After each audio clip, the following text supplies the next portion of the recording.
Friendsify, you want to watch super hit movie Frozen in English, then you must like this video. If you are visiting our channel for the first time, don't forget to subscribe. West Films to our channel, friends, in today's video. The movie we're going to talk about is called Frozen. We will talk about what this movie is and where you can watch it, all the interesting facts about this movie in today's video. I'm going to tell you I am also going to give you all the information on which OTT platform or on which satellite channel you will get to watch this movie. Also, we will talk in detail about the technical department, music department, pre-production, filming, post-production, budget, box office collection of this film. We will also talk about the story of this film, and I will also give you a small review of the story of this film. Apart from this, we will discuss about the facts of this film's storyline, star cast actors' performance in the film, and which character has played which role. That's why I request you friends to watch this video till the end, so let's start the video. Frozen is a 2013 American animated musical fantasy film produced by Walt Disney Animation Studios and released by Walt Disney Pictures. Inspired by Hans Christian Andersen's 1844 fairy tale, The Snow Queen.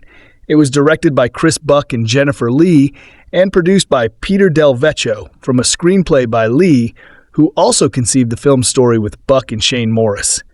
The film stars the voices of Kristen Bell, Idina Menzel, Jonathan Groff, Josh Gad, and Santino Fontana. It follows Anna, the Princess of Arendelle, who sets off on a journey with the Iceman Kristoff, his reindeer Sven, and the snowman Olaf to find her estranged sister Elsa after she accidentally traps their kingdom in eternal winter with her icy powers. Frozen underwent several story treatments before it was commissioned in 2011. Christoph Beck was hired to compose the film's orchestral score, and Robert Lopez and Kristen Anderson Lopez wrote the songs. After its world premiere at the El Capitan Theater in Los Angeles on November 19, 2013, Frozen had its general theatrical release on November 27th. It was praised for its visuals, screenplay, themes, music, and voice acting, and some critics consider it Disney's best animated film since the studio's Renaissance era. The film grossed over $1.280 billion worldwide, becoming the highest-grossing animated film until the remake of The Lion King overtook this position in August 2019. It finished its theatrical run as the highest-grossing film of 2013 and the fifth highest-grossing film of all time. The film's songs, characters, story, and appeal to a general audience led to it being dubbed a pop culture phenomenon. The film's popularity spawned a franchise which includes a short Frozen Fever 2015, a featurette Olaf's Frozen Adventure 2017, and two feature-length sequels, Frozen 2 2019 and the upcoming Frozen 3 2027. Among its accolades, it won Academy Awards for Best Animated Feature and Best Original Song, the Golden Globe Award for Best Animated Feature Film, the BAFTA Award for Best Animated Film, and 2 Grammy Awards. Plot: Princess Elsa of Arendelle has magical powers of ice and snow. After she accidentally injures her younger sister Anna with her magic, their parents bring them to a colony of trolls led by Grandpappy. He heals Anna and erases her memories of Elsa's magic. The king and queen decide that until Elsa learns to control her powers, they will close the castle gates and isolate her. Years of isolation creates a rift between the sisters, and when they are adolescents, their parents are killed at sea. On Elsa's coronation day, the castle gates open to the public for the first time. Visiting dignitaries include the handsome Prince Hans of the Southern Isles. Hans proposes to Anna, but Elsa objects to the alliance and lashes out, accidentally revealing her powers to the terrified court. Accused of witchcraft by the scheming Duke of Wesselton, Elsa flees to the North Mountain and feels free for the first time. She builds an ice palace and decides to live a hermit's life, unaware that her magic has plunged Arendelle into an eternal winter. Anna ventures out to find Elsa, leaving Hans in command. She meets an iceman named Kristoff and his reindeer Sven and convinces them to bring her to the North Mountain. On the way, they meet Olaf, a living snowman created by Elsa's magic. At the ice palace, Anna tells Elsa about what has become of Arendelle. Elsa's fear makes her hit Anna with ice, accidentally freezing her heart. In desperation, Elsa creates a giant snow monster and casts Anna out of the castle to keep her safe. With Anna slowly freezing to death, Kristoff takes her to the trolls for help. Grandpappy says that only an act of true love can thaw her heart. Kristoff races back to the castle so Hans can give Anna a true love's kiss, but Hans captures Elsa. Instead of kissing Anna, he reveals that he has been plotting to become ruler of Arendelle by marrying Anna and then killing both sisters. The sisters escape and Olaf helps Anna reunite with Kristoff, whom he has deduced is in love with Anna. Hans confronts Elsa, saying that she has killed Anna. Elsa breaks down, which abruptly stops the blizzard she created. Seeing Hans about to kill Elsa, Anna sacrifices her chance to be saved by Kristoff and steps between Elsa and Hans. She freezes solid, which devastates Elsa. As she hugs her sister, Anna slowly thaws. Her heroism is an act of true love. Realizing that love is the key to controlling her powers, Elsa ends the winter. Hans is arrested and exiled for treason and attempted assassination. Elsa appoints Kristoff the royal ice deliverer, and he and Anna share a kiss. The sisters mend their relationship, and Elsa promises never to lock the castle gates again. Voice cast. Main article. List of Frozen characters. Kristen Bell as Anna, a fearless and optimistic 18-year-old, 12, Princess of Arendelle, and Elsa's younger sister, who is determined to save both her kingdom and her relationship with her sister. Livy Stubenrauch as 5-year-old Anna. Katie Lopez provided her singing voice. Agatha Lee Mann as 9-year-old Anna. Idina Menzel as Elsa, also known as the Snow Queen, the 21-year-old Queen of Arendelle and Anna's elder sister, who possesses magical ice powers. Eva Bella as 8-year-old Elsa. Spencer Lacey Gannis as 12-year-old Elsa. Jonathan Groff as Kristoff, an Iceman who is accompanied by a reindeer named Sven. Tyree Brown as 8-year-old Kristoff. Josh Gad as Olaf, a sentient comic relief snowman that Elsa and Anna created as children who dreams of experiencing summer. Santino Fontana as Hans, a prince from the Southern Isles. Alan Tudyk as the Duke of Wesselton. Sharon Hines as Grandpappy the Troll King. Chris Williams as Oaken, the owner of Wandering Oaken's trading post in Sauna. Maya Wilson as Bulda, a troll and Kristoff's adoptive mother. Paul Briggs as Marshmallow, a giant snow monster who guards Elsa's palace. Maurice LaMarche as King Agnar of Arendelle, Anna and Elsa's father. Jennifer Lee as Queen Iduna of Arendelle, Anna and Elsa's mother. Non-speaking characters include Kristoff's reindeer companion Sven, horses, and wolves. Sven's grunts and snorts were provided by Frank Welker, who was not credited. Production background. Walt Disney Productions began exploring a possible live-action animated biographical film of author and poet Hans Christian Andersen in late 1937, before the December premiere of its film Snow White and the Seven Dwarfs, the first feature-length hand-drawn animated film. 10. In March 1940, Walt Disney suggested a co-production to film producer Samuel Goldwyn in which Goldwyn's studio would shoot the live-action scenes of Andersen's life and Disney's studio would animate Andersen's fairy tales. After the United States entered World War II, Disney focused on wartime propaganda. This halted development of the Disney Goldwyn Project in 1942. Goldwyn produced the 1952 live-action film Hans Christian Andersen, and Disney Animation shelved a number of unfinished animated projects including The Snow Queen. Walt Disney Feature Animation began developing a new adaptation of The Snow Queen during the late 1990s after the success of its Disney Renaissance-era films, 1989 to 1999, but the project was scrapped in late 2002 when Glenn Keane reportedly quit and worked on another project which became Tangled, 2010.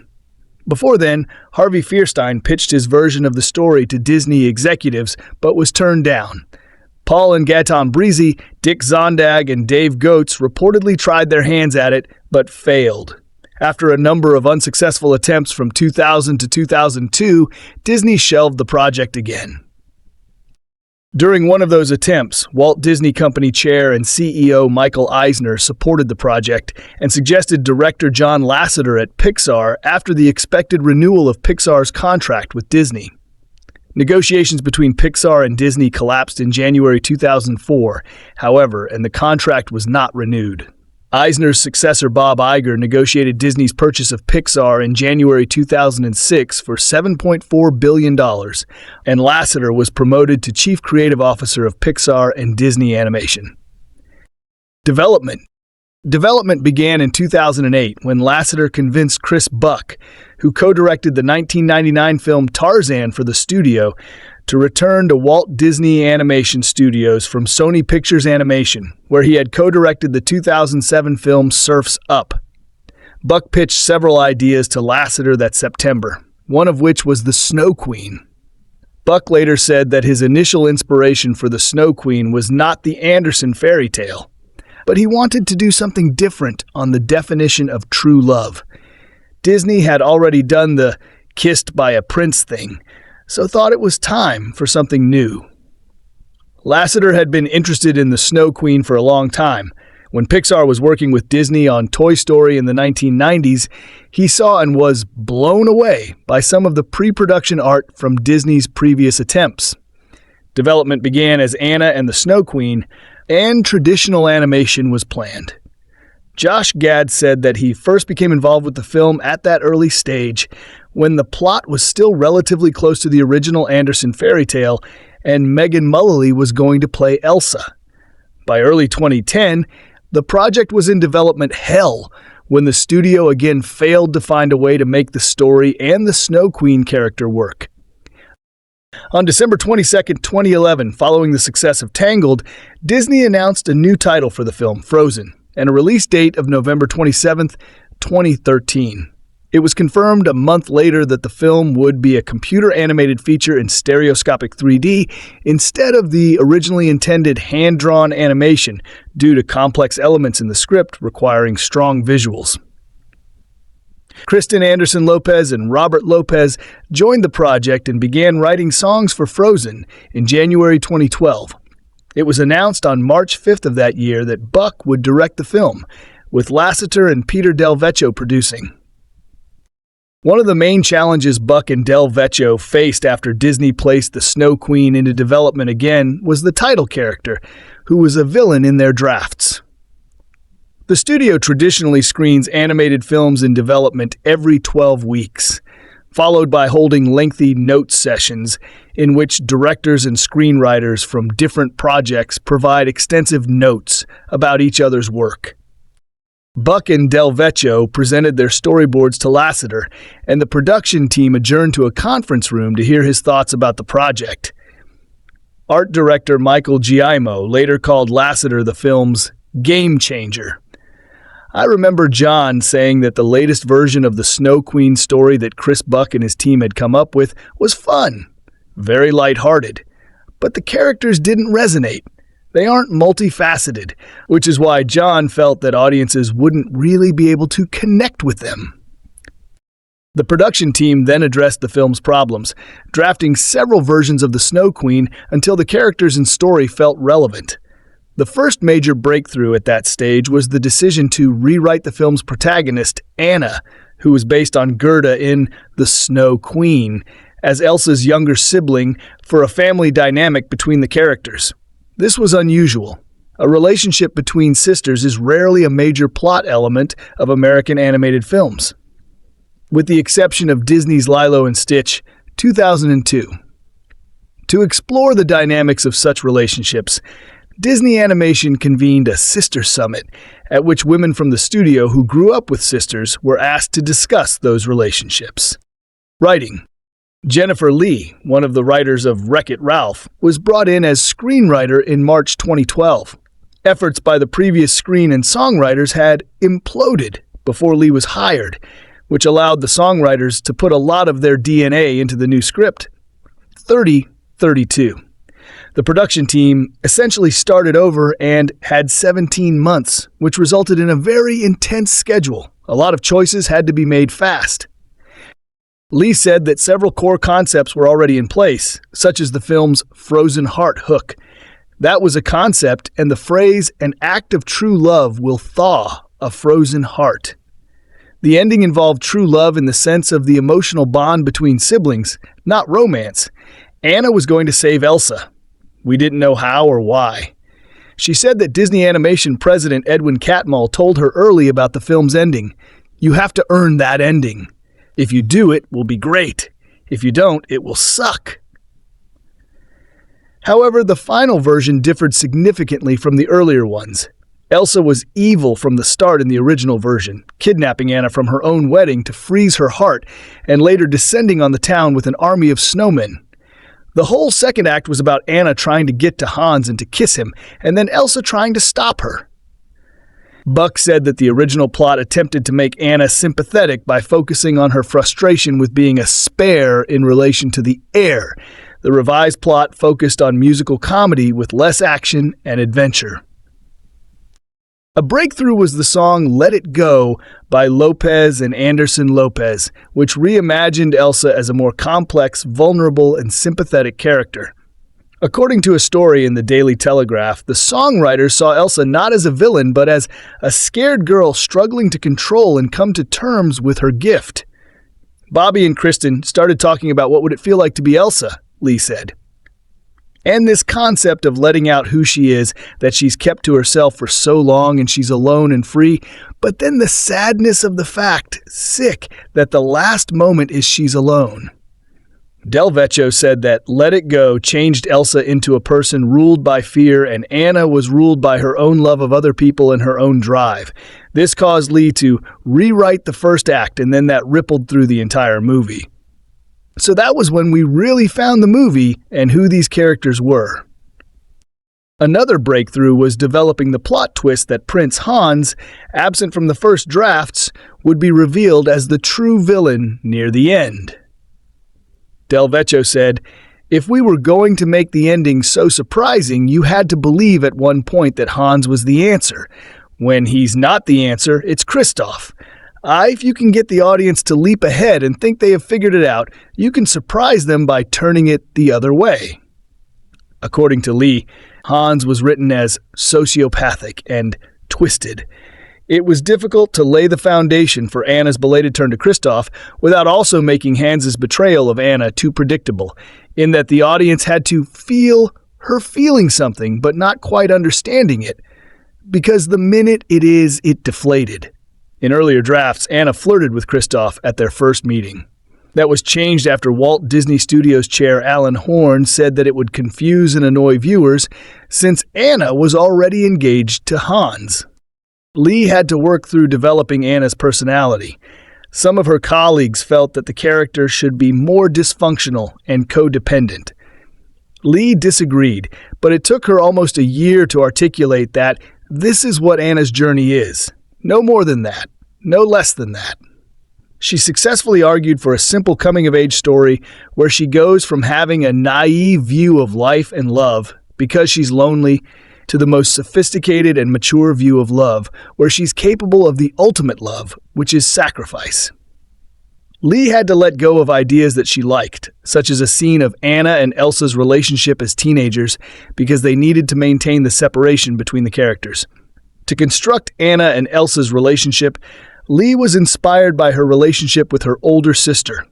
She called her older sister "My Elsa" in a Los Angeles Times op-ed, and walked the red carpet with her at the 86th Academy Awards.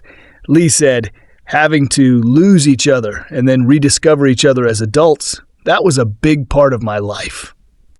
The team changed Olaf from Elsa's obnoxious sidekick to Anna's comically innocent one. Lee's initial response to the original mean version of Olaf was, "Kill the effing snowman," and she found him the hardest character to deal with. The problem of how Anna would save Elsa at the climax was solved by story artist John Ripa. At the meeting where Ripa pitched his take on the story, Lasseter said, "I've never seen anything like that before." Ripa received a standing ovation. The team abandoned considerable detail from earlier drafts, such as a troll with a Brooklyn accent to explain Elsa's magical powers, and a Regent Lee hoped to cast comedian Louis C.K. as. These were cut because they contributed to a much more complex story than really we felt like we could fit in this 90-minute film. As Del Vecho said, the more we tried to explain things at the beginning, the more complicated it got. With Lee's extensive involvement in the development process, she was promoted to co-director by studio heads Lasseter and Catmull in August 2012. Her promotion was announced that November, making her the first woman to direct a full-length animated film from Walt Disney Animation Studios. Lee later said that she was really moved by a lot of what Chris had done, and they shared a vision of the story, having very similar sensibilities. The team thought they had cracked the film's story by November 2012, but according to Del Vecho, in late February 2013, it was realized that it still wasn't working, and more rewriting was done from February through June of that year. We rewrote songs, we took out characters and changed everything, and suddenly the movie gelled. But that was close. In hindsight, piece of cake, but during, it was a big struggle. Anderson Lopez joked that she and Lopez thought they could have ended up working as birthday party clowns if the final product pulled down their careers. We were really writing up until the last minute. In June, 5 months before the announced release date, the songwriters got the film working when they composed For the First Time in Forever, which according to Lopez became the linchpin of the whole movie. Disney conducted test screenings that month of the partially completed film for 2 audiences, one of families and the other of adults, in Phoenix, Arizona, at which Lasseter and Catmull were present. Lee recalled that it was the moment when they realized they had something because the reaction was huge. Catmull told her afterwards, "You did it." Casting. Kristen Bell was cast as the voice of Anna on March 5, 2012. The filmmakers listened to a series of vocal tracks Belle recorded when she was young, in which she performed songs from The Little Mermaid, including Part of Your World Days. Belle completed her Frozen recording sessions while she was pregnant and re-recorded some lines after her pregnancy when her voice had deepened. She was called in to re-record dialogue for the film probably 20 times, which is normal for lead roles in Disney animated films whose scripts are evolving. About her approach to the role of Anna, Belle said that she had dreamed of being in a Disney animated film since she was 4 years old. I always loved Disney animation, but there was something about the females that was unattainable to me.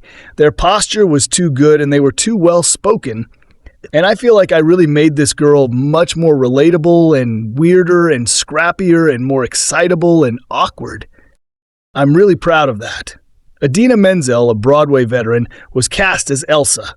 Menzel had auditioned for Tangled but did not get the part.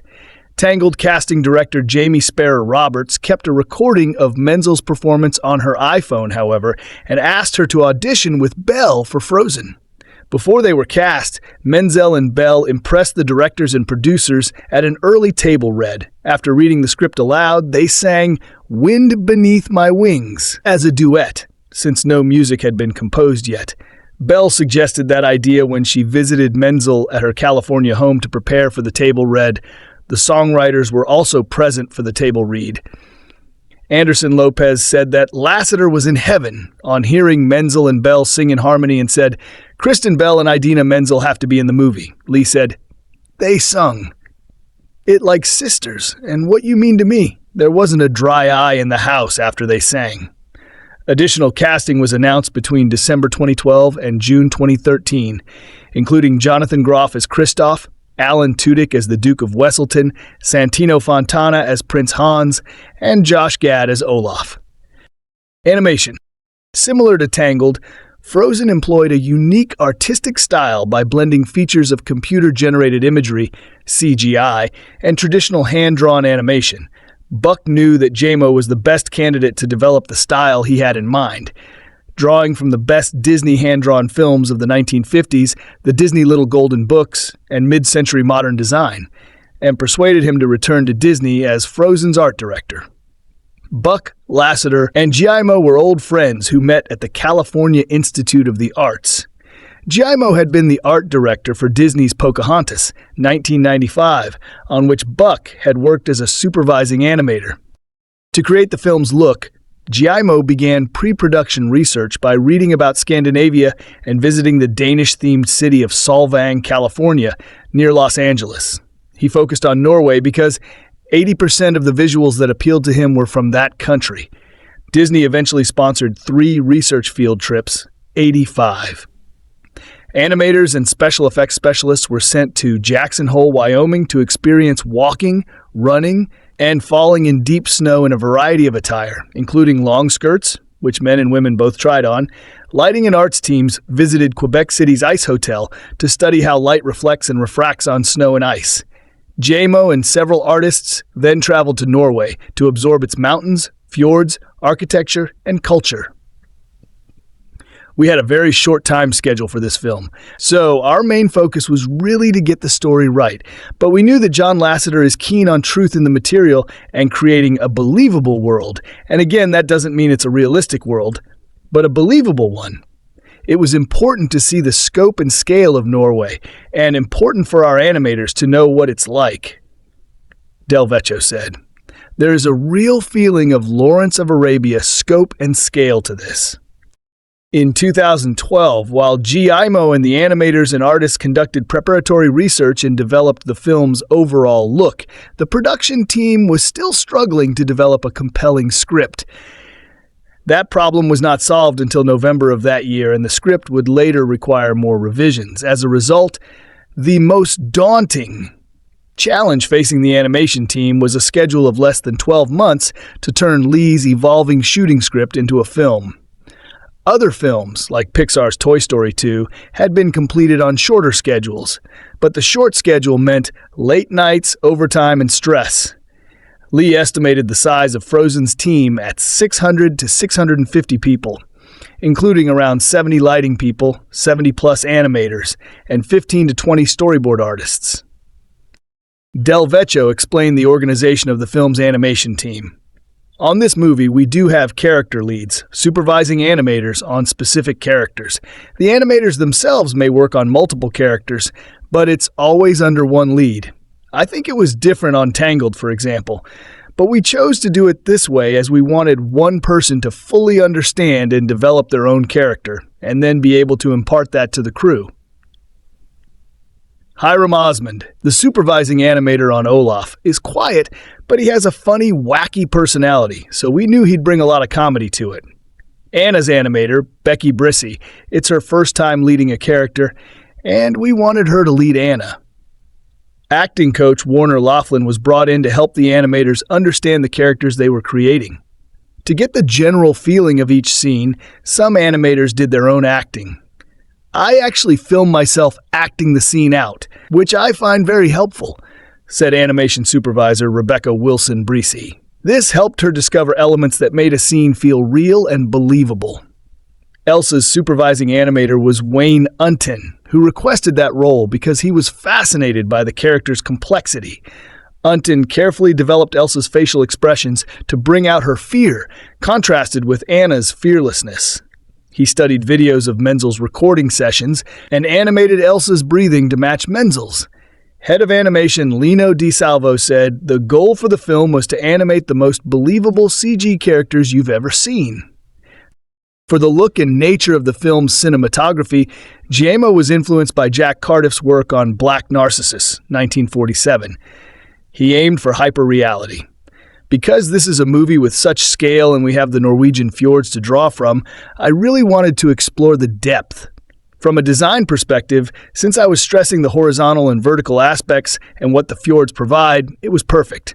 We encased the sibling story in scale. Ted D. McCord's work on The Sound of Music was another influence on GIMO. It was his idea that Frozen should be produced in CinemaScope, which was approved by Lasseter. This made Frozen the first animated film completely produced in CinemaScope since 2000's Titan AE. Giammo wanted to ensure that Norway's fjords, architecture, and rose-mailing folk art were central in designing the environment of Arendelle. With a background in traditional animation, he said that the art design environment represents a unity of character and environment, and he originally wanted to incorporate saturated colors, typically ill-advised in computer animation. For further authenticity, a live reindeer named Sage was brought into the studio for the animators to study its movement and mannerisms for the character of Sven. Another issue JMO insisted on addressing was costumes, since he knew from the start that Frozen would be a costume film. To realize that vision, he brought in character designer Gene Gilmore as a dedicated costume designer. Traditional animation integrates costume and character design and treats clothing as part of the characters, but computer-generated animation regards costume as a quasi-separate entity with its own properties and behaviors. Frozen required unprecedented detail of minutiae, such as fabrics, buttons, trim, and stitching. Gilmore said that her general approach was to meld the historic silhouettes of 1840 Western Europe, give or take, with the shapes and garment relationships and details of folk costume in early Norway, circa 19th century. This meant using primarily wool fabric with accents of velvet, linen, and silk. During production, Giaimo and Gilmore ran around supplying departments with real-world samples to use as references. They drew on the studio's in-house library of fabric samples and Walt Disney Parks and Resorts costume division in Fullerton, California. The film's look development artists, the Disney job title for texture artists, created digitally painted simulations of surfaces. Other departments dealt with movement, rigging and weight, and thickness and lighting of textile animation. The film's English title was changed from The Snow Queen to Frozen, a decision that was compared to Tangled. Peter Del Vecho said that the title Frozen came up independently of the title Tangled. It's because, to us, it represents the movie. Frozen plays on the level of ice and snow, but also the frozen relationship, the frozen heart that has to be thawed. We don't think of comparisons between Tangled and Frozen, though. He also mentioned that the film will still retain its original title, The Snow Queen, in some countries, because that just resonated stronger in some countries than Frozen. Maybe there's a richness to the Snow Queen in the country's heritage, and they just wanted to emphasize that. Technological development? The studio developed several new tools to generate realistic and believable shots, particularly the heavy and deep snow and its effect on the characters. Disney wanted an all-encompassing, organic tool to provide snow effects, which did not require switching between different methods. Several Disney artists and special effects personnel traveled to Wyoming to experience walking through deep snow. California. Institute of Technology professor Kenneth Librecht was invited to instruct the effects group on how snow and ice form and why snowflakes are unique. Using this knowledge, the effects group created a snowflake generator that allowed them to randomly create 2,000 unique snowflake shapes for the film. Another challenge for the studio was to deliver shots of heavy and deep snow that interacted believably with the characters and had a realistic, sticky quality. According to principal software engineer Andrew Sell, snow's not really a fluid. It's not really a solid. It breaks apart. It can be compressed into snowballs. All of these different effects are very difficult to capture simultaneously. To achieve this, software engineers used advanced mathematics, the material point method, and physics, with assistance from mathematics researchers at the University of California, Los Angeles, to create Matterhorn, a snow simulator software application. The tool was capable of depicting realistic snow in a virtual environment and was used in at least 43 scenes in the film, including several key scenes. Software engineer Alexei Stomakin called snow an important character in the film, and it received special attention from the filmmakers. When you stretch it, snow will break into chunks. Since snow doesn't have any connections, it doesn't have a mesh. It can break very easily. So that was an important property we took advantage of, explained Sell. There you see Christoph walking through and see his footprints breaking the snow into little pieces and chunk up, and you see Anna being pulled out and the snow having packed together and broken into pieces. It's very organic how that happens. You don't see that they're pieces already. You see the snow as one thing and then breaking up. The tool was particularly useful in scenes with characters walking through deep snow, ensuring that the snow reacted naturally to each step. Other tools designed to help artists with complicated effects included Spaces, which allowed Olaf's deconstructible parts to be moved around and rebuilt, Flourish, which allowed extra movement such as leaves and twigs to be art-directed, Snowbatcher, which helped preview the final look of the snow, especially when characters walked through it, and Tonic, which enabled artists to sculpt their characters' hair. Tonic also helped animate fur and hair, such as Elsa's hair, which contains 420,000 computer-generated strands. The average human has 100,000 strands of hair. Frozen has 312 character rigs and 245 cloth costume rigs, far more than other Disney films to date. 50 effects and lighting artists worked together on technology to create one single shot in which Elsa builds her ice palace. It required 30 hours to render each frame, with 4,000 computers rendering one frame at a time. In addition to 3D effects, the filmmakers used 2D artwork and drawings for specific elements and scenes, which included Elsa's magic and snow sculptures and freezing fountains and floors. The effects group created a capture stage where the entire world of Frozen was displayed on monitors, which can be filmed on special cameras to create a three-dimensional scene. We can take this virtual set that's mimicking all of my actions and put it into any one of our scenes in the film, said technology manager Evan Goldberg. Frozen was the final film from Walt Disney Animation Studios that used Pixar RenderMan for rendering. The studio switched to Hyperion, its new rendering software, with Big Hero 6. Scandinavian and Sami inspiration.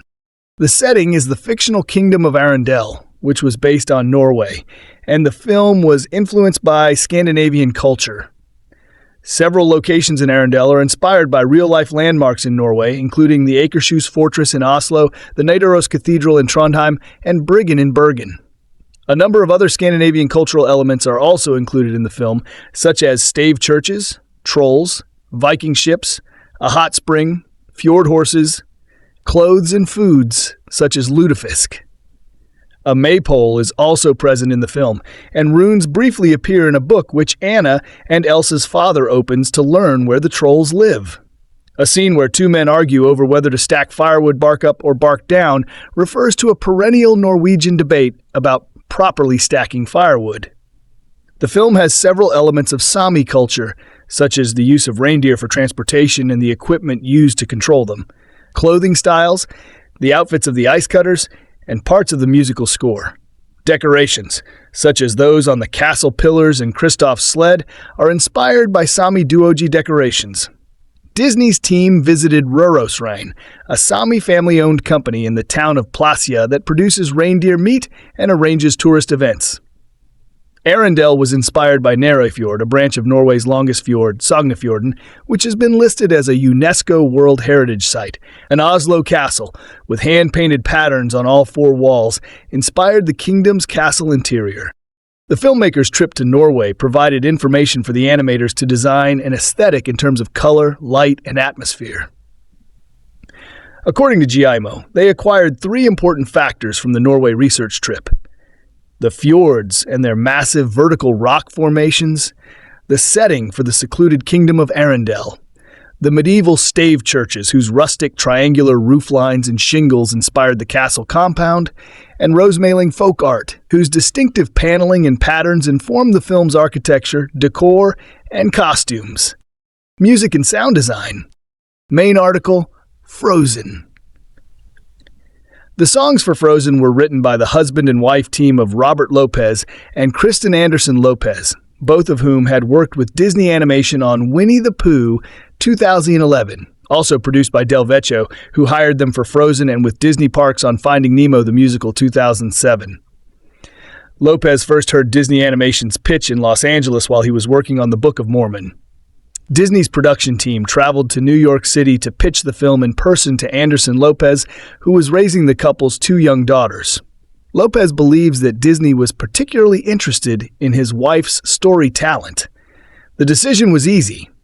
Whenever Disney asks if you want to do a fairy tale musical, you say yes. About 23 minutes of the film are dedicated to their musical numbers. Because they live in New York City, collaborating with the production team in Burbank required 2-hour-long transcontinental video conferences nearly every weekday for about 14 months. They recorded a demo of each song in their home studio, with both singing and Lopez accompanying on piano. and emailed it to Burbank for discussion at the next video conference.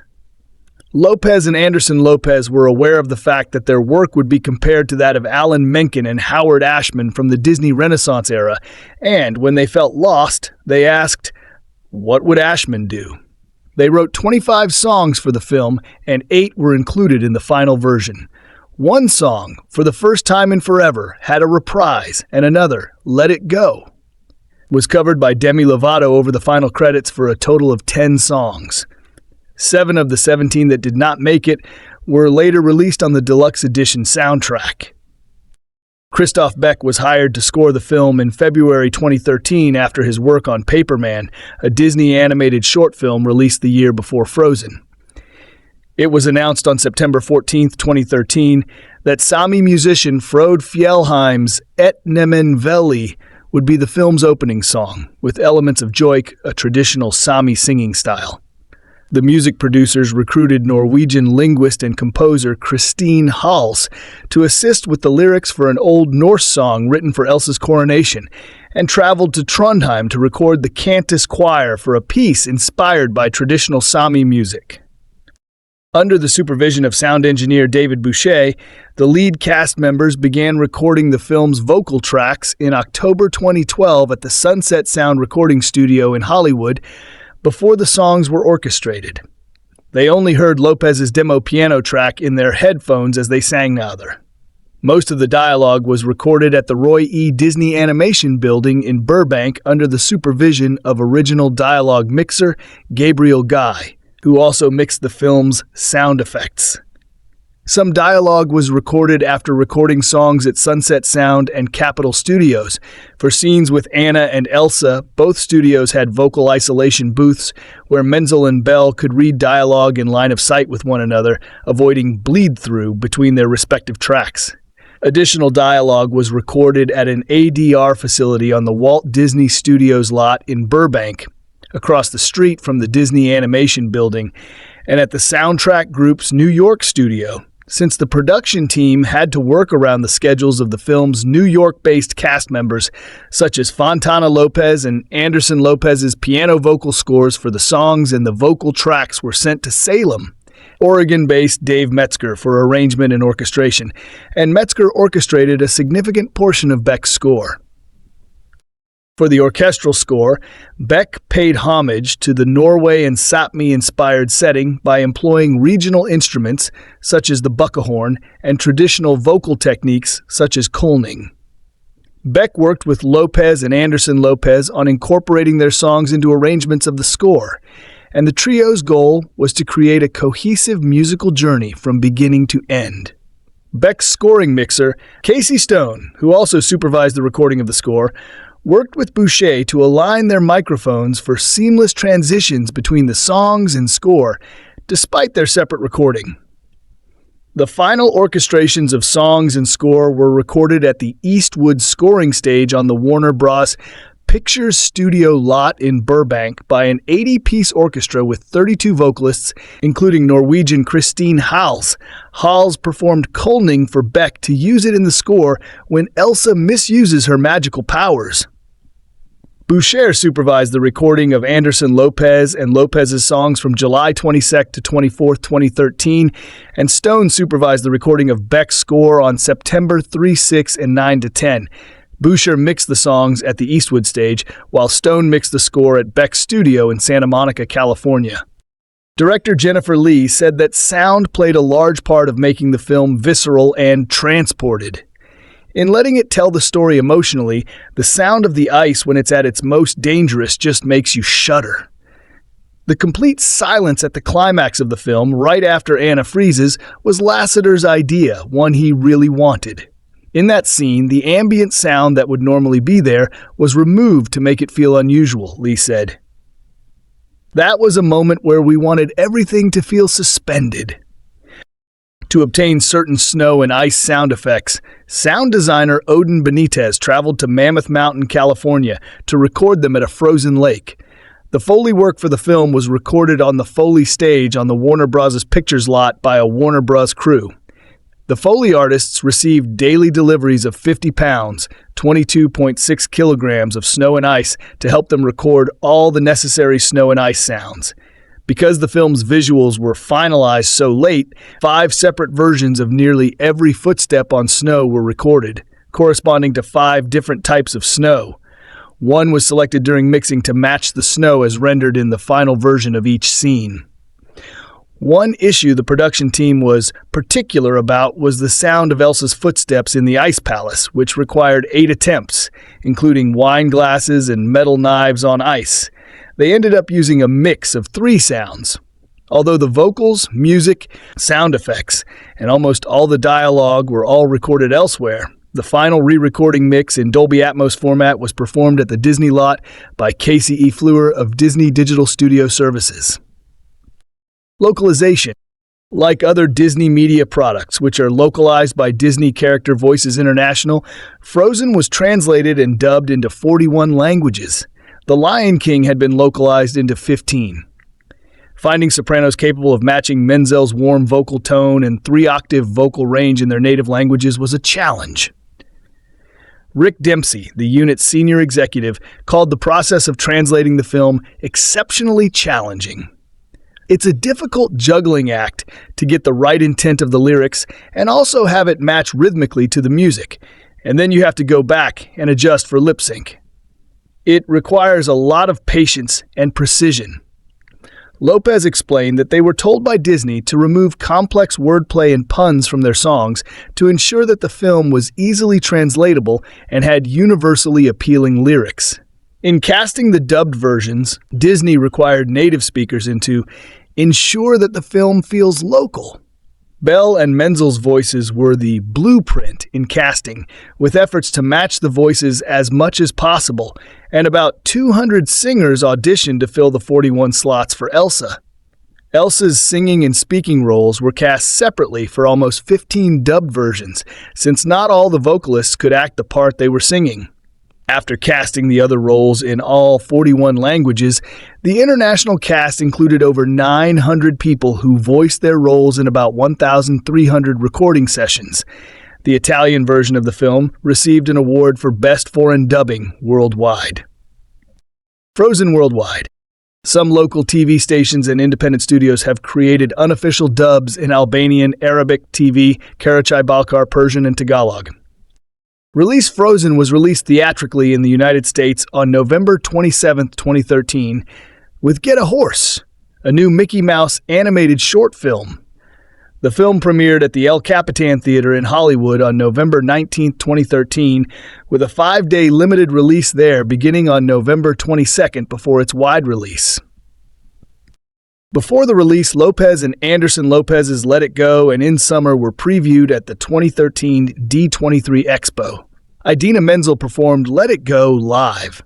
A teaser trailer was released on June 18, 2013, followed by the trailer on September 26, 2013. Frozen was promoted at several Disney theme parks, including Disneyland's Fantasyland, Disney California Adventure's World of Color, Epcot's Norway Pavilion, and Disneyland Paris's. Disney Dreams. Show Disneyland and Epcot had meet-and-greet sessions with Anna and Elsa. On November 6, 2013, Disney Consumer Products released a line of toys and other film-related merchandise at the Disney Store and other retailers. On January 31, 2014, a sing-along version of Frozen was released in 2,057 theaters in the United States. It had on-screen lyrics, and viewers were invited to follow the bouncing snowflake and sing along with songs from the film. After its wide release in Japan on March 14, 2014, a similar sing-along version of Frozen was released on April 26th. In Japanese dubbed versions, Japanese lyrics of the songs appeared on-screen for audiences to sing along with the characters. A sing-along version of the film was released in the United Kingdom on November 28, 2014. Home media.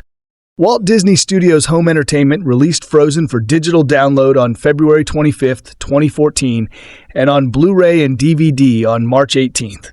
Physical copies have behind-the-scenes featurettes, deleted scenes, the film's teaser trailer, a Let It Go music video, and Get a Horse. After an August 12, 2014 announcement, a sing-along reissue of Frozen was released on DVD and digital download on November 18th of that year.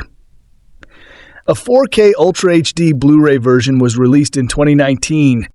Frozen sold 3.2 million units on its Blu-ray and DVD release day, one of the decade's biggest home video sellers and Amazon's best-selling children's disc of all time. The film's digital download version was the fastest-selling digital release of all time. Frozen finished its first week at number 1 in unit sales in the United States, selling more than 3 times as many units as the other 19 titles in Nielsen's sales chart combined. The film sold 3,969,270 Blu-ray units, 79,266,020 during its first week, half of its opening home media sales. By May 4, 2014, it had topped the U.S. home video sales charts for 6 of its 7 weeks of release in Release Sam. In the United Kingdom, Frozen debuted at number 1 in Blu-ray and DVD sales on the official video chart. According to the official charts company, over 500,000 copies of the film were sold in its 2-day opening, March 31st, April 1st, 2014. During its first 3 weeks of release in the United Kingdom, Frozen sold more than 1.45 million units and was 2014's biggest-selling video title.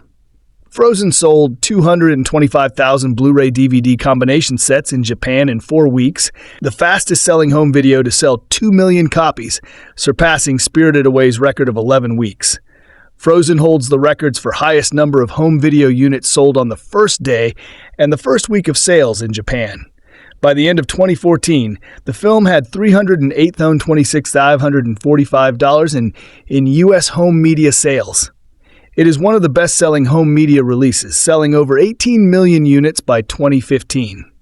Frozen was the all-time best-selling Blu-ray release in the United States by July 2018, with over 7.5 million units sold, slightly ahead of Avatar. Lawsuit against Phase 4 Films. Main article, Phase 4 Films trademark infringement lawsuit. The Walt Disney Company filed a trademark infringement lawsuit in California federal court against Phase 4 Films in late December 2013, seeking an injunction against the distribution of The Legend of Sarila, a Canadian film which had been retitled Frozen Land in the United States and had a logo similar to the Disney film. By late January 2014, the companies had settled the lawsuit. The distribution and promotion of The Legend of Sarila and related merchandise had to use its original title, and Phase 4 could not use trademarks, logos, or other designs confusingly similar to Disney's release. Phase 4 was required to pay Disney $100,000 by January 27, 2014, and make all practicable efforts to remove copies of Frozen Land from stores and online distributors before March 3rd of that year. Reception. Box office. During its original theatrical release, Frozen earned $400.7 million in North America and an estimated $880 million in other countries for a worldwide total of $1,280,800,282. Calculating all expenses, Deadline Hollywood estimated that the film made a profit of over $400 million. It is the 5th highest grossing film, the highest grossing animated film, the highest grossing 2013 film, the 3rd highest grossing Walt Disney Pictures release, and the 8th highest grossing film distributed by Disney. The film earned $110.6 million worldwide on its opening weekend. On March 2, 2014, its 101st day of release, it surpassed the $1 billion mark, the 18th film in cinematic history, the 7th Disney-distributed film, the 5th non-sequel film, the 2nd Disney-distributed film in 2013, after Iron Man 3, and the first animated film since Toy Story 3 to do so. Bloomberg Business reported in March 2014 that outside analysts had projected the film's total cost at $323 million to $350 million for production, marketing, and distribution, and projected that the film would generate $1.3 billion in revenue from box office ticket sales, digital downloads, discs, and television rights. North America.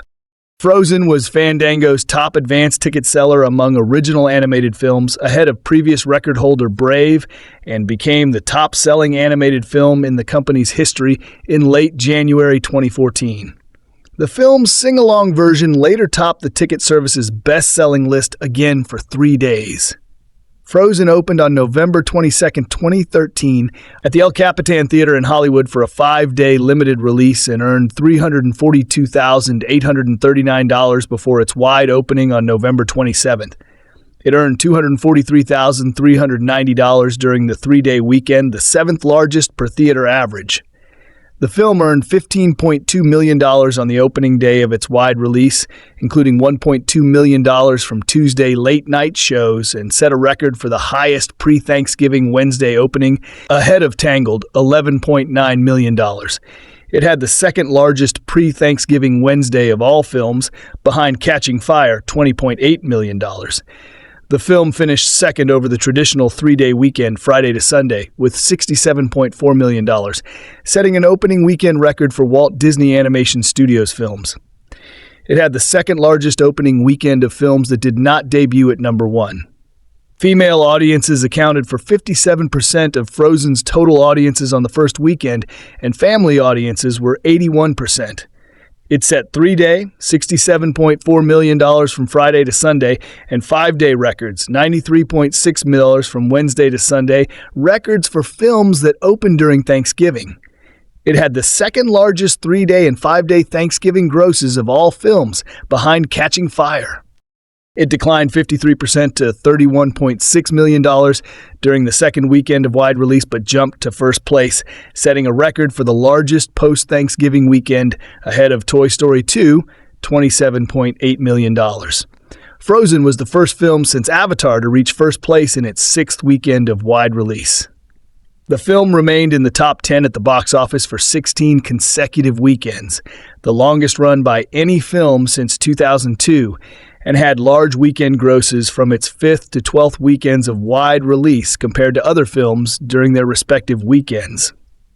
On April 25, 2014, Frozen became the 19th film to gross $400 million in North America and the 15th to do so without a major re-release. Frozen is the 26th highest-grossing film in North America, the third highest-grossing 2013 film, the fifth highest-grossing animated film, the highest-grossing 2013 animated film, the 12th highest-grossing 3D film, and the second highest-grossing Walt Disney Animation Studios film. Excluding re-releases, it has the highest-grossing initial run of non-sequel animated films, a record previously held by Finding Nemo and Walt Disney Animation Studios films, a record previously held by The Lion King. Box Office Mojo estimated that the film sold over 49 million tickets in North America. Outside North America, Frozen is the fifth highest-grossing film, the highest-grossing animated film, and the highest-grossing 2013 film. It is the highest-grossing animated film in South Korea, Denmark, and Venezuela. It is also the highest-grossing Walt Disney Animation Studios film in more than 45 territories, including Latin America, Mexico and Brazil, the UK, Ireland, Malta, Russia and the CIS, Ukraine, Norway, Malaysia, Singapore, Australia, and China. The film premiered outside North America on the same weekend as its wide North American release and earned $16.7 million from 16 markets. It topped the box office outside North America for 2 weekends in 2014, January 10 to 12, $27.8 million, and February 7 to 9, $24 million. Frozen's largest opening weekends were in China, a 5-day opening earning $14.3 million, Russia and the CIS, $11.9 million, including previews from previous weekend, where the film set an opening weekend record for Disney animated films, and Japan, a 3-day opening earning $9.73 million. It set an opening weekend record for animated films in Sweden. In total earnings, the film's top market after North America was Japan, $247.6 million, followed by South Korea, $76.6 million, and the United Kingdom, Ireland, and Malta, $65.7 million. In South Korea, Frozen is the second largest foreign film, both in attendance and gross, the largest Disney release, and the first animated film with more than 10 million admissions. It is the third highest grossing film of all time in Japan, the second highest grossing imported film behind Titanic, and the highest grossing Disney film. The film topped Japan's box office for 16 consecutive weekends until it was passed by another Disney release, Maleficent. Commercial analysis. Ray Subers compared Frozen on Box Office Mojo to Disney's 2010 animated feature, Tangled, saying that the film's plot was not as immediately interesting and marketing has yet to sell this to boys the way Tangled did. Noting that the 2013 holiday season, Thanksgiving and Christmas, lacked compelling family content, Subers predicted that the film would play well all the way through Christmas and gross $185 million in North America, similar to Wreck-It Ralph.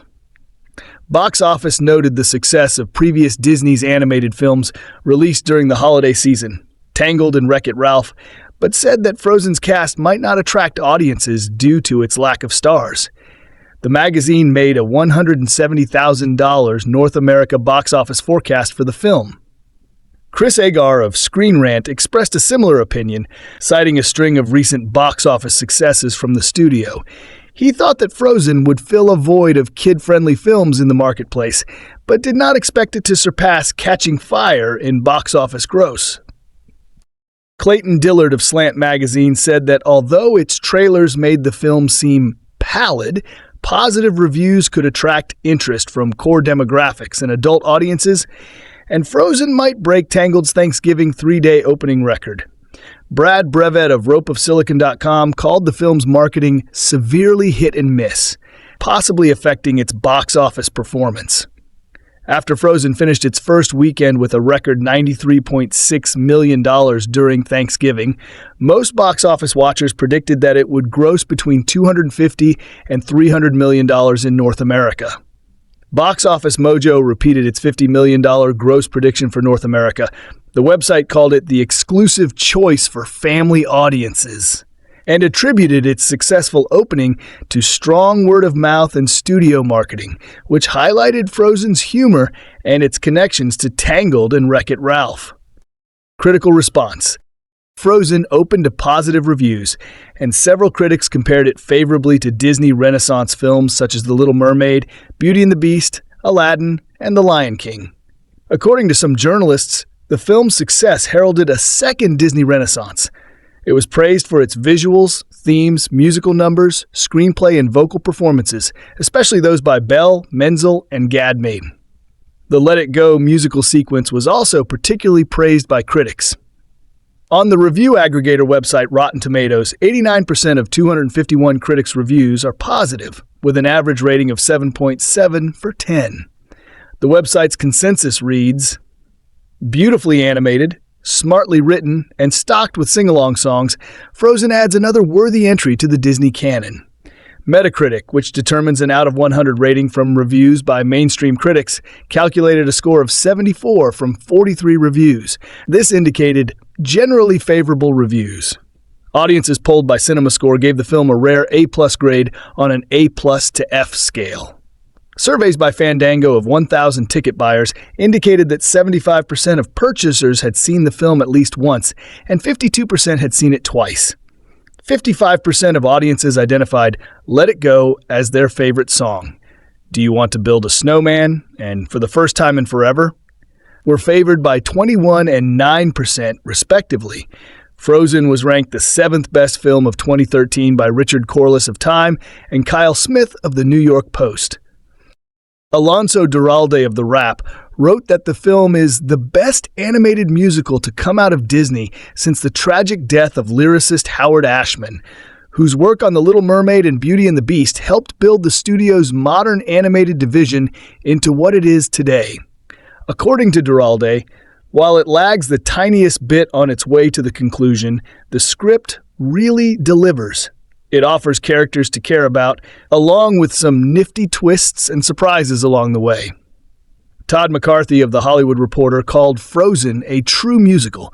You can practically see the Broadway musical Frozen is destined to become while watching Disney's 3D animated Princess Tale. McCarthy called the film energetic, humorous, and not too cloying, as well as the first Hollywood film in many years to warn of global cooling rather than warming. This tuneful tune upgrades what has been a lackluster year for big studio animated fare, and beginning with its Thanksgiving opening, should live up to box office expectations as one of the studio's hoped-for holiday-spanning blockbusters. Scott Mendelson of Forbes wrote, "Frozen is both a declaration of Disney's renewed cultural relevance and a reaffirmation of Disney coming to terms with its own legacy and its own identity.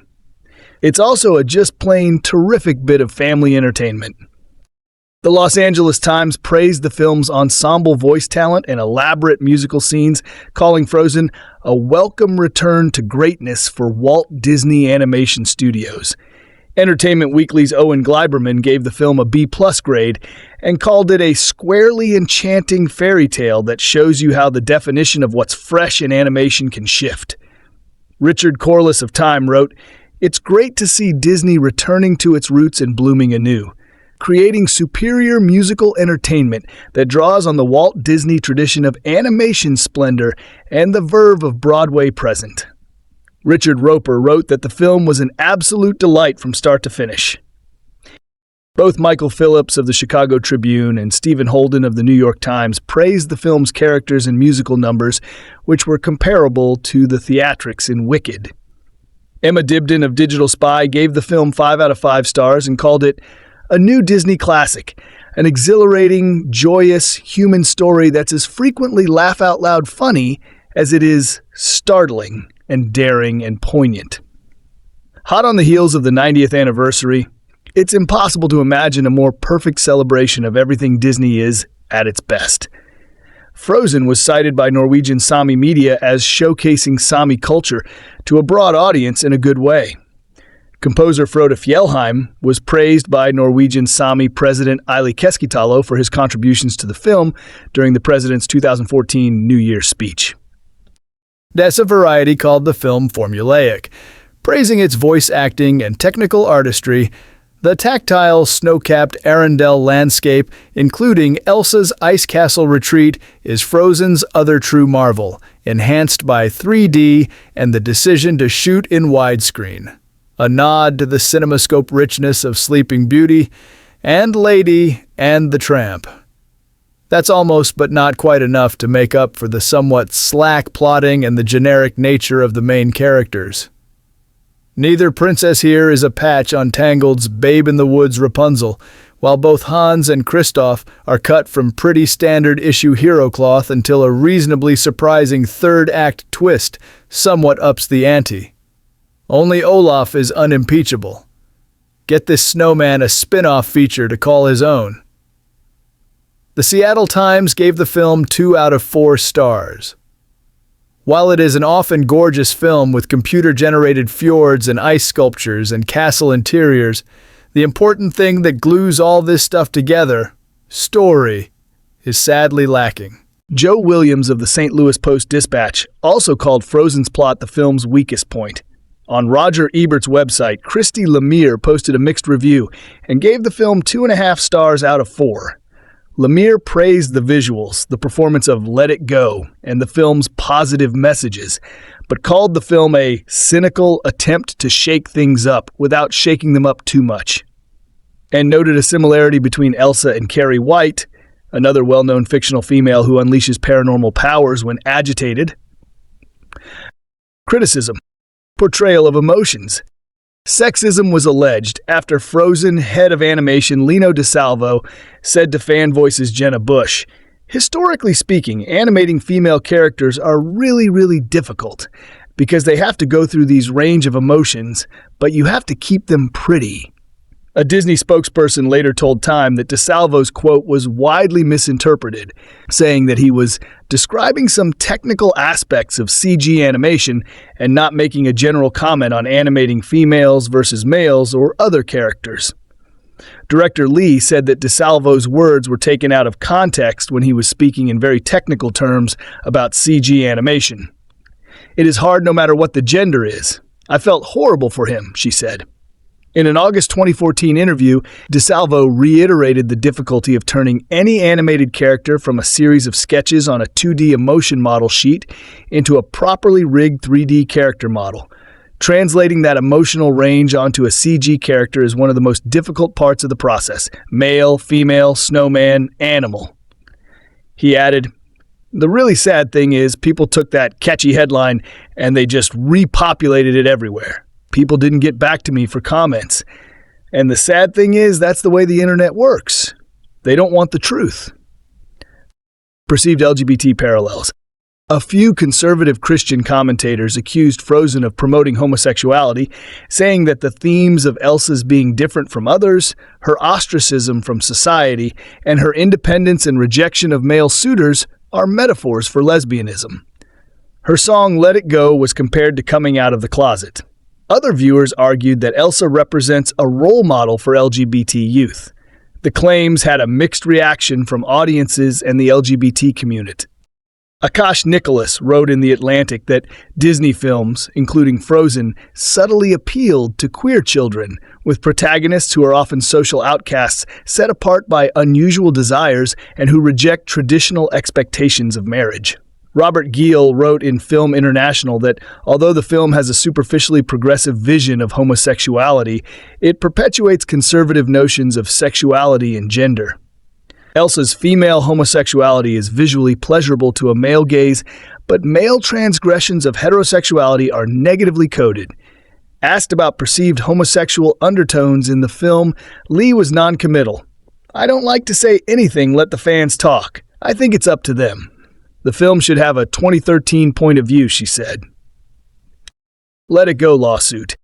Chilean singer Jaime Sierra sued Demi Lovato, Idina Menzel, Walt Disney Animation Studios, and others involved with the song Let It Go on November 24, 2017, accusing them of infringing his 2008 song Valar. In May 2018, it was ruled in court that songwriters Bobby Lopez and Kristen Anderson Lopez would be released from the lawsuit due to the 3-year statute of limitations for copyright claims. Sierra had been told he could amend his original complaint to address only infringements within the 3-year time frame, and he dropped the suit in May 2019. Accolades. Frozen was nominated for a number of awards and received several. The song Let It Go was singled out for praise. The film was nominated for 2 awards at the 71st Golden Globe Awards and received the Best Animated Feature Award, the first Walt Disney Animation Studios film to win in this category. It received Academy Awards for Best Animated Feature and Best Original Song, Let It Go, the BAFTA Award for Best Animated Film at the British Academy Film Awards, 5 Annie Awards, including Best Animated Feature, and Critics' Choice Awards for Best Animated Feature and Best Original Song, Let It Go. He Film received similar nominations at the Satellite Awards. At the 57th Annual Grammy Awards, the Frozen soundtrack won the Grammy Award for Best Compilation Soundtrack for Visual Media and was nominated for Best Score Soundtrack for Visual Media, crediting Christoph Beck as composer. Let It Go received the Best Song Written for Visual Media Award, with credits to Kristen Anderson Lopez and Robert Lopez as songwriters and Idina Menzel as performer. Legacy. Cultural impact. It was observed during the spring and summer of 2014 that Frozen was popular with children in the US and the UK, where the film was watched repeatedly and its songs memorized and sung by children, distressing some parents, teachers, and classmates. The phenomenon, called Frozen Mania by The Guardian, was noted by journalists and individuals who included UK Prime Minister David Cameron and actors Ben Affleck, Kevin Costner, and Vince Vaughn, who found themselves dealing with their children's preoccupation with the film. When Terry Gross mentioned the phenomenon to songwriters Lopez and Anderson Lopez in an April 2014 NPR interview, they said they could not have known how popular their work on Frozen would become. They were just trying to tell a story that resonated and didn't suck. The film's popularity and its status as a popular culture phenomenon was attributed to its emphasis on classic Disney animation elements, the female characters, songs, and the absence of a typical villain. Its sibling relationships and themes of self-acceptance and sacrifice also resonated with audiences worldwide. In May, columnist Joel Stein of Time magazine wrote about his son Laszlo's frustration with the cultural assault of Frozen at preschool and social and extracurricular activities, and Stein's Skype call to lead actress Belle after Laszlo began asking why the film had been made back then. When Laszlo asked if Belle knew when she made Frozen that it would take over kids' lives, she replied, "I did not know that people would not let it go." No pun intended.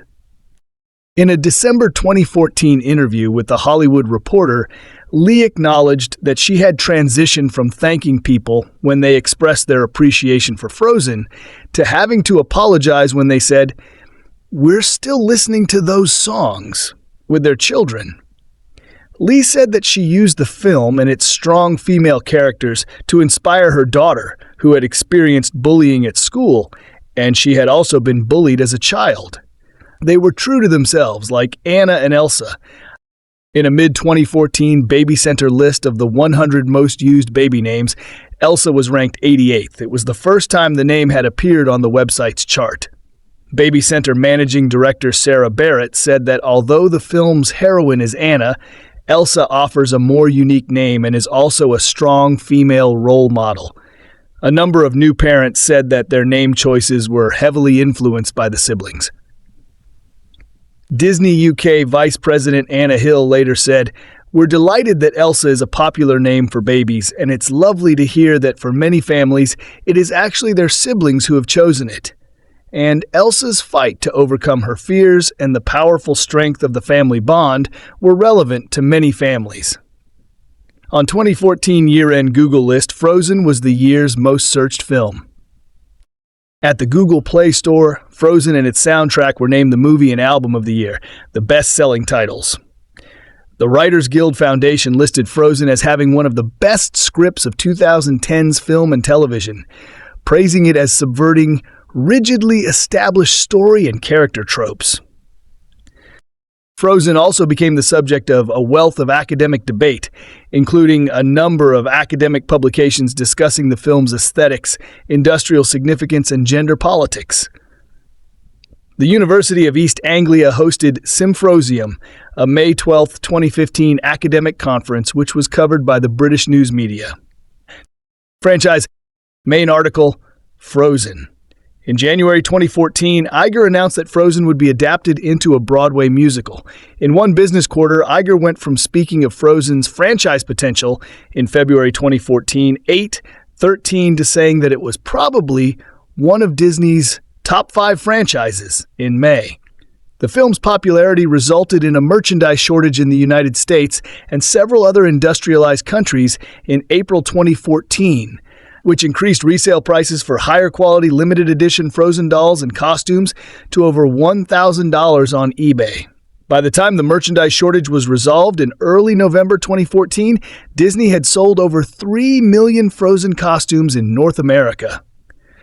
Wait times for meet and greets at Disney parks regularly exceeded 4 hours in February 2014. Compelling management to indefinitely extend what was originally intended as a temporary promotion. Disney Parks staged Frozen Summer Fun at Disney's Hollywood Studios and announced on September 12, 2014, that the Maelstrom ride at Epcot's Norway Pavilion would be closed and replaced with a Frozen-based attraction which opened in early 2016. A live Frozen musical stage show opened at the Hyperion Theater in Disney California Adventure on May 27, 2016, replacing Aladdin. By August 2014, Random House had sold over 8 million Frozen-related books. Tour operators, including Adventures by Disney, added more tours of Norway in response to increasing 2014 demand. Showrunners of Once Upon a Time, produced by Disney-owned ABC Studios, conceived of and obtained authorization from ABC and Disney for a Frozen-inspired crossover story arc in the series' 4th season, which was broadcast from September to December 2014.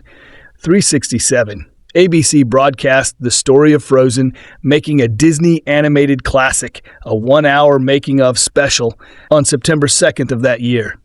Lasseter announced at the end of the telecast that the production team would reunite to make Frozen Fever, a short film which debuted in theaters with Cinderella on March 13, 2015. On September 4, 2014, Feld Entertainment's Disney on Ice presented the world premiere of a touring ice skating show based on the film at Amway Center in Orlando, Florida. During the airing of The Making of Frozen, Return to Arendelle on ABC, it was announced that a holiday special entitled Olaf's Frozen Adventure was in production and scheduled for release in winter 2017. In June 2017, John Lasseter said that the 21-minute special would instead have a limited-time 378 theatrical release. The featurette premiered in theaters with Pixar's Coco on November 22, 2017, and made its television debut on ABC on December 14th. Arendelle was a world in Kingdom Hearts 3, a 2019 video game which adapts the film's plot. Frozen's voice cast reprised their roles for the game. Sequels: main articles, Frozen 2 and Frozen 3. Frozen 2, a feature-length sequel, was released on November 22, 2019. It outgrossed the first film at the box office and had a positive critical and audience response. Frozen 3 will be released in November 2027, while a fourth film is in development. Frozen. Review. This movie is no guilty pleasure, but an entirely innocent one. Frozen is an animated fairy tale musical in the classic Disney manner, a new twist on Hans Christian Andersen's The Snow Queen. It's a slap-up Christmas treat, a wide-eyed charmer of a film with terrific musical numbers from Kristen Anderson-Lopez and Robert Lopez, who worked on The Book of Mormon and Avenue Q. There are lovable characters and a robust, satisfying story with a big heart and a neat twist. Elsa, voiced by Idina Menzel, is the princess of an ancient kingdom, endowed with the magical power to create ice and snow. Having to conceal this dangerous talent causes her great loneliness. She is finally exiled on suspicion of witchcraft, but her devoted sister Anna, voiced by Kristen Bell, goes on an epic search to find her, and perhaps to find love. The spectacle is great, and the song lyrics are a joy. Are you holding back your fondness due to his unnatural blondness? Elsa's gaunt, strained appearance at her coronation scene put me pleasantly in mind of Cate Blanchett in Elizabeth, and her supernatural powers are the most impressive since Frozone in The Incredibles. Cheesy critical metaphors are hard to avoid. With such warmth within its icy landscape, this is a celluloid-baked Alaska. It is glorious family entertainment. Frozen, the latest Disney musical extravaganza, preaches the importance of embracing your true nature, but seems to be at odds with itself. The animated 3D adventure wants to enliven and subvert the conventions of typical Disney princess movies while simultaneously remaining true to their aesthetic trappings for maximum merchandising potential.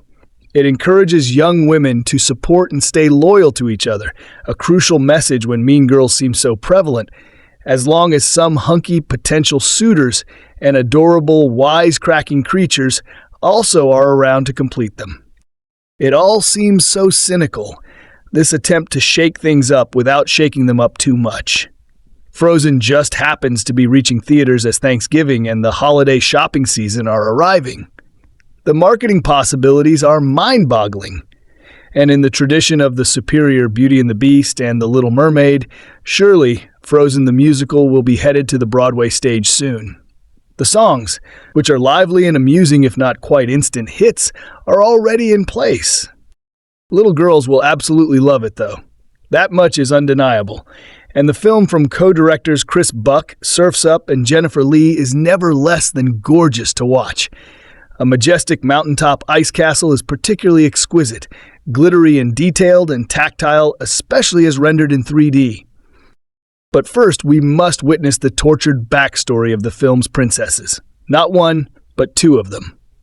The script from Wreck-It Ralph co-writer Lee, inspired by the Hans Christian Andersen story The Snow Queen, has lots of cheeky contemporary touches, but is firmly and safely rooted in Scandinavian fairy tale traditions. When they were young girls, sisters Anna and Elsa were joyous playmates and inseparable friends. But Elsa's special power, her ability to turn anything to ice and snow in a flash from her fingertips, comes back to haunt her when she accidentally zaps her sister. Not unlike the telekinesis in Carrie, Elsa inadvertently unleashes her power in moments of heightened emotion. A magical troll king heals Anna and erases the event from her memory. But as for the sisters' relationship, the damage is done. Elsa's parents lock her away and close down the castle, which devastates the younger Anna. Of the many tunes from Avenue Q and the Book of Mormon, songwriter Robert Lopez and his wife, Kristen Anderson Lopez, the wistful "Do You Want to Build a Snowman?" is by far the most poignant. But once they reach adolescence and it's Elsa's turn to take over the throne at age 18, the two experience an awkward reunion. The perky, quirky Anna, now voiced by a likable Kristen Bell, is a little nervous but overjoyed to see her sister. The reserved and reluctant Elsa, Broadway veteran Idina Menzel, remains distant, and with gloved hands hopes not to freeze anything and reveal her true self on Coronation Day. But a run-in with an amorous visiting prince, Santino Fontana, who sets his sights on Anna, triggers Elsa's ire, and she inadvertently plunges the sunny, idyllic kingdom into perpetual winter. Flustered and fearful, Elsa dashes away in a fit of self-imposed exile, which significantly weakens Frozen, since she's the film's most complicated and compelling figure. On her way to the highest mountain she can find, Elsa belts out the power ballad, "Let It Go," her version of "I Am Woman." This soaring declaration of independence is the reason you want a performer of Menzel's caliber in this role, and it's the film's musical highlight. Her flashy physical transformation from prim princess to ice queen does make her resemble a real housewife of some sort, however. Afterward, though, the story settles in on Anna's efforts to retrieve her sister and restore order to the kingdom. Along the way, she gets help from an underemployed ice salesman named Kristoff, Jonathan Groff, and his trusty reindeer sidekick Sven. They all meet up with a singing snowman named Olaf, a lovably goofy Josh Gad, star of the Book of Mormon on Broadway, who dreams of basking in the warmth of the summer sun.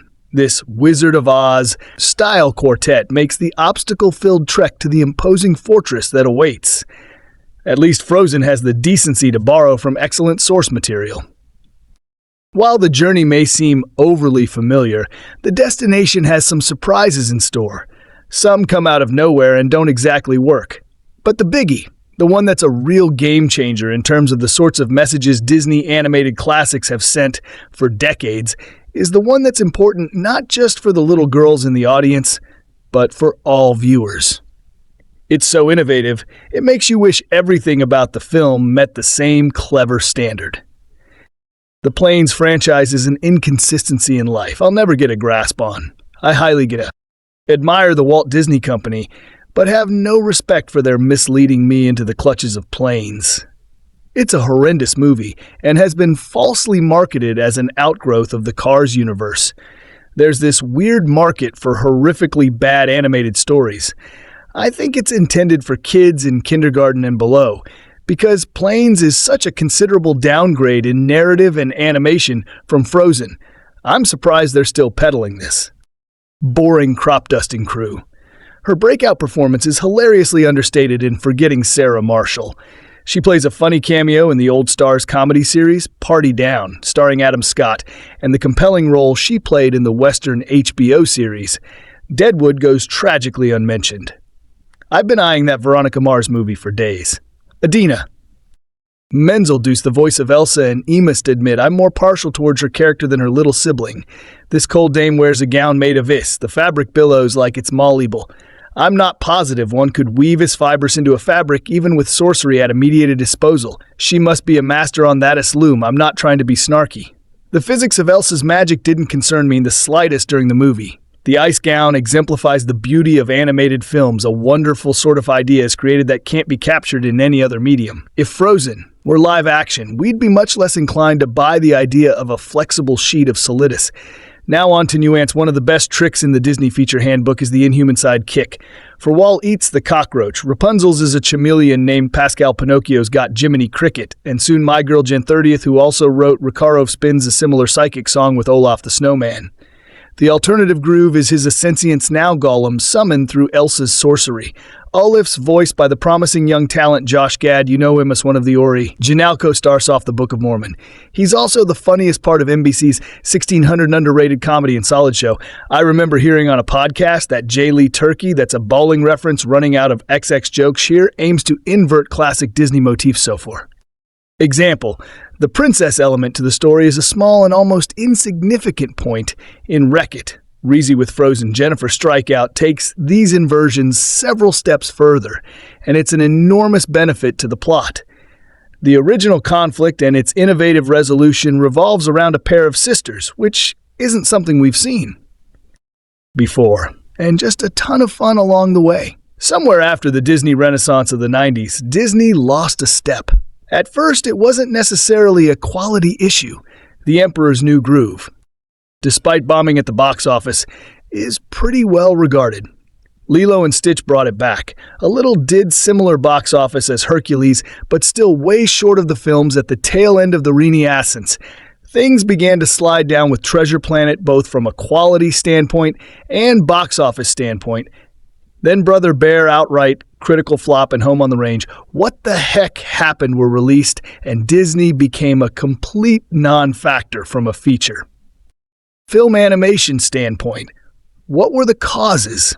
Briefly, as I want to get to the review, you have your options between the rise of computer animation, which Pixar and DreamWorks were doing quite well with the Disney films, not being as good, or the Disney's failure to create new fans during the Renaissance.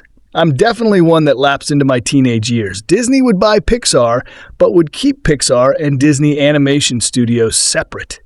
Disney went ahead with a few computer animated films, all forgettable. Not necessarily bad, though. One more. Classically animated film came after that, The Princess and the Frog. A bit underrated, but still disappointing at the box office. Things turned around in 2010 as animated films suddenly became big box office. Toy Story 3 hit the $1 billion mark back when that mattered. And then Disney's own Tangled got close to $600,000. The combination of computer animation and a return to the princess fairy tale got Disney animation back on track. And that leads us to Frozen. I was very curious to see how Disney's adaptation of the Snow Queen was going to work. After the success of Tangled, it's not a surprise that Disney went this direction, though. The epic fairy tale was the key to not only getting a whole new generation of young fans, but getting some parents who fell in love with Disney 20 years prior back. Added key, which definitely helped Tangled, would be that the movie had to be good. Did Frozen accomplish that? Yes! Yes, it did. Frozen is a beautiful, charming, fantastic film. Everything works so well that the 1 hour, 40-minute runtime will just breeze right by like fun and even epic songs. Frozen soundtrack may be the greatest as Disney's library likable characters. Great and even breathtaking visuals. How about a really fun story that has several nice twists, but at the same time doesn't change or hurt the classic Disney storytelling formula? That may be the highest bar to clear, and Disney manages to clear it with more than enough space in between. Let's look at Princesses of Arendelle. Elsa was born with magical ice powers with the ability freeze anything. While Anna has no such powers, they play as children, but Elsa accidentally hits Anna with an ice blast to which Anna has to be cured. Anna is cured, but at the cost of her memory of Elsa's powers. This turns into a traumatic event for Elsa. She hides her powers from Anna as they grow up. Everything comes to a head as their parents die in a shipwreck, and Elsa is said to be coronated as queen. What an excellent setup. In the first 5 minutes, Elsa and Anna's motivations for their actions throughout the film are completely explained. It helps that part of this was done, though, an amazing song, Do You Want to Build Us Now, Man?, which is fun, epic, and then even tear-jerking. I was invested immediately. Before we continue, let's discuss our two main protagonists, Kristen Bell's excellent, voicing a character with a wide range of emotions, a nice, quirky, sad, fun, determined, energetic character, and Belle hits all of those emotions perfectly. Idina Menzel works well as Elsa too. Obviously, especially when we get to the singing part, I believe every single emotion these characters portray. Yes, it helps that the computer animation is perfect, but the voice acting really makes it for me. The relationship between these two characters pushes this film to another level. Continuing on during the coronation celebration, Anna meets Prince Hans the One and tells Elsa they are going to be married. Elsa doesn't approve, though, and loses control of her previously hidden powers. This causes her to run off unwittingly, leaving Arendelle in a deep winter. Anna loves her sister, though, and runs off to find her. On the way, she meets ice seller Kristoff and his reindeer Sven, who helps her on her way. They also run into Olaf, a sentient snowman that Elsa created as she set off the nuclear winter. They all get to Elsa's ice palace. Gorgeous, but Elsa's afraid she'll hurt Anna again, and then accidentally does. This time, the damage is more serious than when they were children, with only an act of true love being able to save her. I'll look to avoid getting deep into spoilers, but this twist here works really well and cements Anna as one of the all-time great Disney characters for me. Jonathan. Groff as Kristoff is pretty fun too, especially his relationship with Sven. Josh Gad is great as Olaf. Usually the comedic sidekick is a huge hit or miss. And while there are a couple of annoying spots, overall Gadget's the job done. It needs to be stressed that the visuals are incredible. I know Pixar is the king of computer animation, and all but Disney Animation made a massive statement here. Of course, the music is incredible as well. Every song hits, and I'm off the opinion that Let It Go is the greatest Disney song, period. I never thought I could relate to a nice queen running away from her kingdom, but Let It Go sure did that. No surprise that it won an Oscar. Of course, the song was covered by everyone on YouTube for years worst. Literally the only scene that didn't sit right with me in the film is right before Elsa accidentally reveals her powers during the after-party of the coronation. When arguing with Anna, she yells out that Anna should leave, which misses the mark on everything else their relationship is portrayed as in the film. I literally have no other complaint. Personal story. I was a little disappointed that I didn't see Tangled on the big screen. Since I like the Snow Queen and Disney had started winning me back with Wreck-It Ralph, I decided to give Frozen a chance. I think I saw the film 7 or 8 times in theater. It was the first time outside of the superhero genre that I really felt I watched a masterpiece and I was singing Let It Go for months afterwards. Final thoughts. I consider this the greatest film Disney Animations has ever released. Really, the main competition here is Beauty and the Beast. And while yes, that's great as well, I really enjoy the characters and songs much more in Frozen. I don't plan to give this grade out often, but Frozen deserves it. This film, directed by Chris Buck, Jennifer Lee, screenplay by Jennifer Lee, story by Chris Buck, Jennifer Lee, Shane Morris, produced by Peter Delvetta, starring Kristen Bell, Idina Menzel, Jonathan Grad, Josh Santino Fontana. Cinematography, Scott Bay Moit. Callie, edited by Jeffra. Music by Kristoff Production Company, Walt Disney Animation Studios. Distributed by Walt Disney Studios Motion Pictures. Release dates November 19th, 2013 in El Capitan Theater. November 22nd, 2013 in limited release. November 27th, 2013 in United States. Running time 102 minutes. Country United States. Language English. Budget $150 million. Box office 1.28 billion sogies. This is the review of Frozen movie and some information about it. How do you like our today's video? Please let us know by commenting. And if you like this video, please like its Harriet, and don't forget to subscribe West Films to our channel. Thanks for watching.